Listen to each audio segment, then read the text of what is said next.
Good morning, guys. Today our class is on the GCD or the HCF of numbers, which is the greatest common divisor and the highest common factor. And you know that you study this basic concept in primary classes. You know how to find out the divisors of a number. You split the number into prime factors, and how to find the HCF or the GCD of numbers, and also the LCM. Now this particular lesson on GCD, I will be splitting up into two videos because the concept, though it is very basic, the kind of sums that can be asked in this particular concept is pretty confusing, and you need to have a very thorough understanding of the concept of GCD.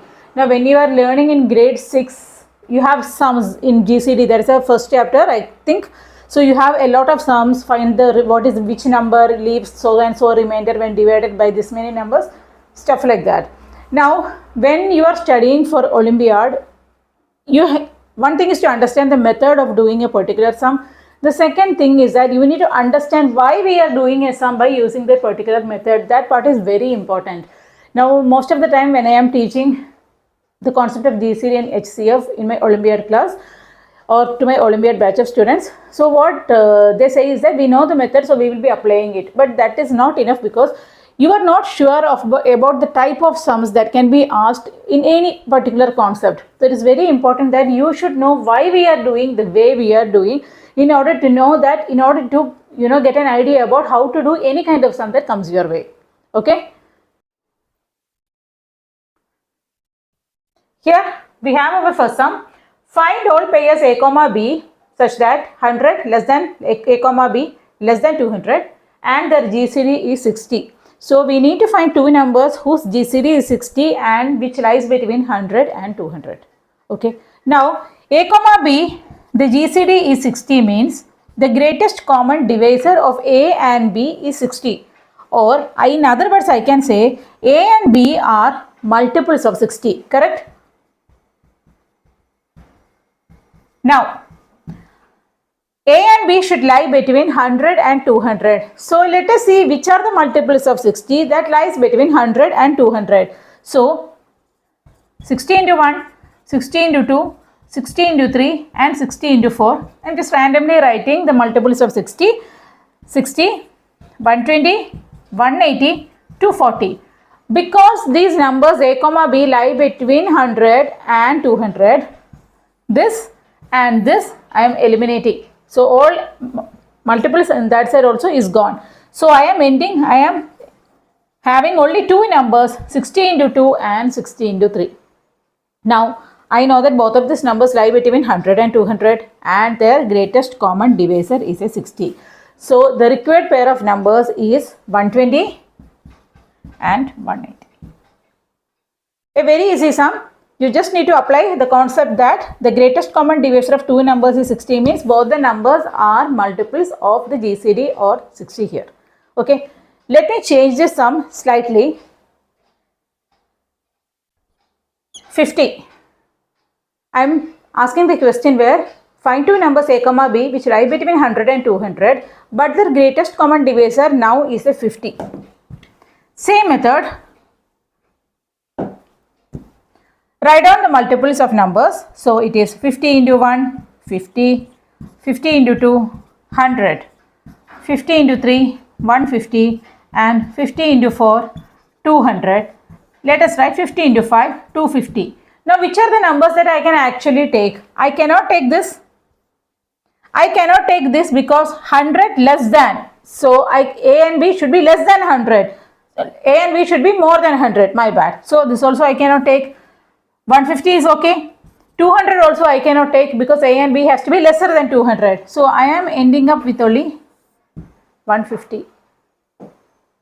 So there is no distinct pair of A and B that gives me a GCD of 50 if they have to lie between 100 and 200. Okay. Again, let me change the question a little. 100 less than or equal to this. The GCD is 50 itself. Okay. Now what happens? Let us see. 50 into 1, 50 into 2, 50 into 3 and 50 into 4 are the numbers that I need to look at. So I have a 50, I have a 100, I have a 150 and I have a 200. Right? 50 into 1, 50. It is lesser than 100. So I cannot take this. It's gone. 50 into 2, 100. So 100 less than or equal to. So A or B can be equal to 100 also. So I can take this. 50 into 3 is okay and 50 into 4 is also okay because it is less than or equal to. Now I have got 3 numbers. Okay. Now how do I pair them? 50 into 2 and 50 into 3. So 100 and 150. You can see that the greatest common divisor is 50 and they lie between 100 and 200 and the conditions are satisfied. Okay. Now 50 into 3 and 50 into 4. You can see that again that is also possible. The reason being 50 into 3 and 50 into 4, the GCD is a 50. 3 and 4 has got nothing in common. So all my conditions are satisfied. Now, can I take 50 into 2 and 50 into 4? I cannot take the combination of 50 into 2 and 50 into 4. The reason being 2 and 4 again has got a common factor which is a 2. So the GCD of 100 and 200 is not 50. The GCD is 100. So 100 and 200 cannot come into the picture. So I have got 2 pairs of numbers between 100 and 200, 100 and 200 both included, whose GCD is a 50. Okay. I hope it is clear. I hope it is really clear to you why in each case we have to consider different options. Have a look at this sum. It is the same sum where you have to find 2 numbers A and B between 100 and 170, whose GCD is a 12. So first you have to write the multiples of 12 because A and B, because that GCD is a 12, they are multiples of 12. So I have written down all the multiples of 12 between 100 and 170. Okay. Now I need to see the pairs of numbers that will have a GCD of 12. So 108 and 120. The reason being, if you can see here, 9 and 10 has got nothing in common. So 12 is their GCD.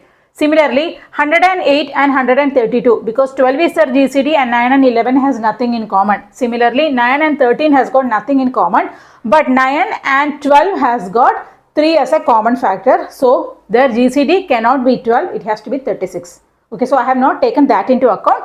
So I have written all the possible combinations of 108. After that, I have written all possible combinations of 120 and then I have written all possible combinations of 132 and 156. Okay, now what have I missed over here? I think I have missed the combinations of 144 here. So it is 12 into 12. So 12 and 11 has got nothing in common. So 144 and 132, that I have already written over here. So that is not there. I think 12 and 13. So 144 and 156 I have missed out. And 12 and 14 I cannot write because 12 and 14 has got a factor of 2 again. So I cannot write that. So 144 and 156. Yes, I think I have written down all the pairs that are possible for this particular question.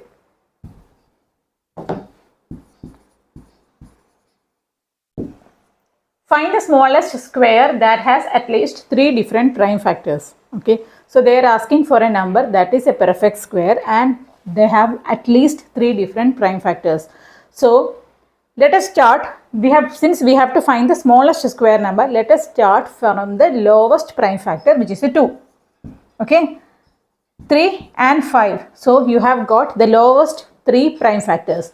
Now you have to find the perfect square which has these as a prime factor. So obviously we have to multiply and take an LCM of these factors. So when you multiply 2, 3 and 5, you get a 30.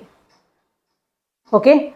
Now, so you know that 30 is the smallest number over here that has at least 3 prime factors. So that leads us to another question, by the way, which is the smallest number that has got at least 3 different prime factors is the 30. Now you have to find the perfect square. In order to find the perfect square, you know that if 2, 3 and 5 has to be the prime factors, it has to be the square of 30. So the number is 900. Okay.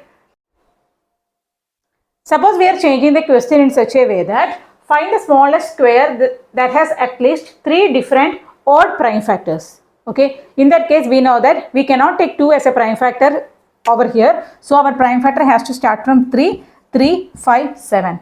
So the smallest number that has got 3 prime factors will be 3 into 5 into 7, and the smallest square will be the square of this.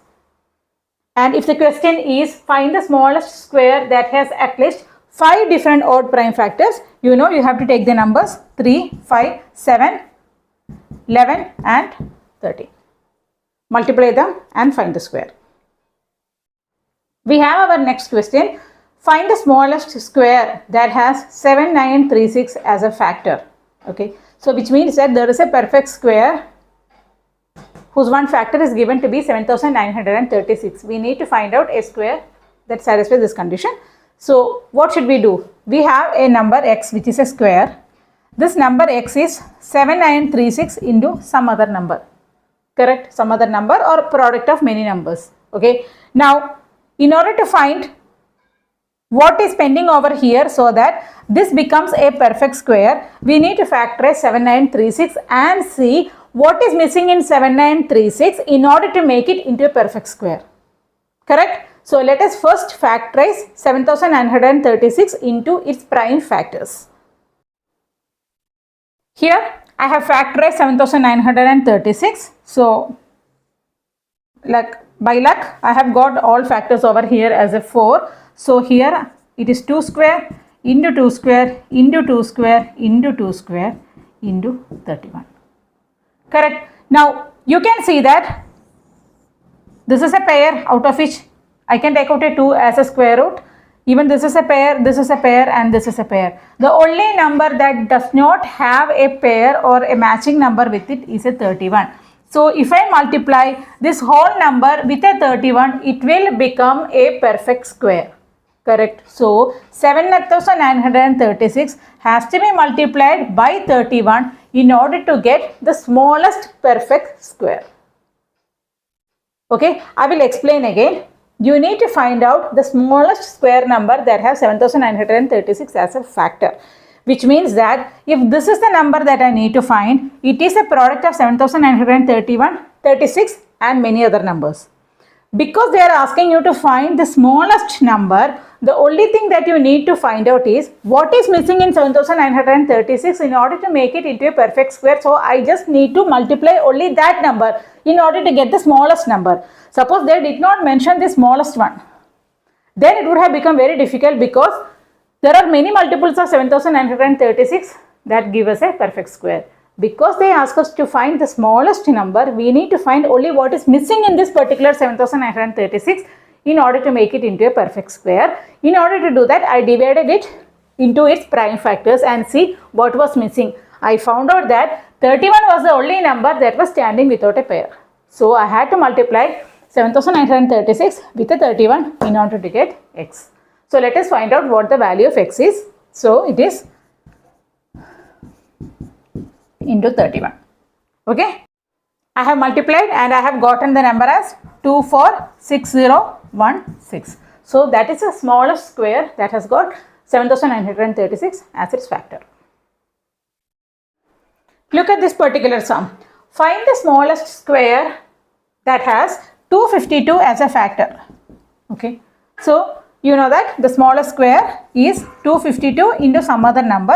So we need to find the smallest number with which 252 has to be multiplied in order to make it into a perfect square. For that I need to factorize 252 into prime factors. So what do I get here? So I get here 2 square into 3 square into 7. So 2 has a pair, 3 has a pair, 7 is the only number that is left without a pair. So I need to multiply 252 with a 7 in order to make it into a perfect square. So 252 into 7 will give me 1764. So 764 is the smallest square that has got 252 as its factor. Now let me change the question into a little more complicated one. So find the smallest square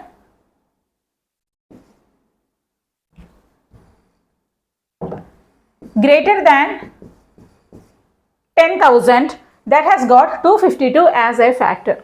Okay. Now I know that 1762 is a perfect square with 252 as a factor. Now in order to get 1762 a bigger number than 1762 which has got 252 as its factor. I need to multiply 1764 with a square number. Only then it will become a perfect square. If I multiply 1764 with just a 2, this number will not be a perfect square. I have to multiply it with a 2 square. Okay, that is a next perfect square that has got 252 as a factor. What do I get after multiplying 1764 with a 4? So I get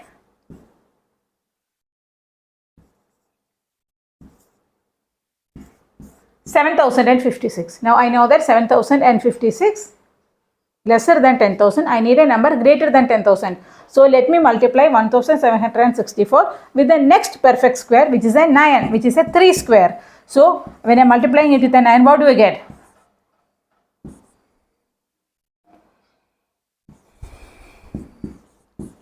I get 15,876, which is greater than 10,000. Okay. So 15,876 is the smallest square greater than 10,000 that has got 252 as a factor. I hope you have understood this particular concept very clearly. You have to split the original number into its factors and see what is missing in order to find out the smallest square. And accordingly, as and when the question is asked with other conditions, apply the conditions. The GCD of 120 and A is 40. Given A lies between 50 and 200, find all possible values of A. This is similar to the sum that we did in the beginning of this lesson. So, GCD of 120 and A is 40 means 120 and A both are multiples of 40. Okay. Now, A is lying between 50 and 200. So, what are the multiples of 40 that lies between 50 and 200? So, let us write it down. You have 40 into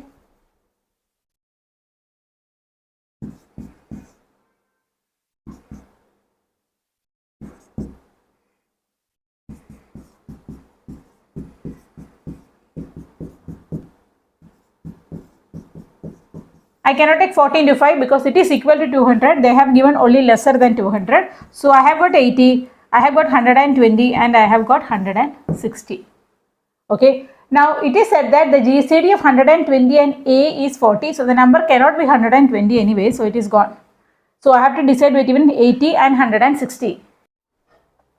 So, A can be 80 or A can be 160 or it can have both the values. I just need to see whether the first condition is satisfied, that is the GCD of 120 and A is 40. So, 120 is 40 into 3, 80 is 40 into 2 and 160 is 40 into 4.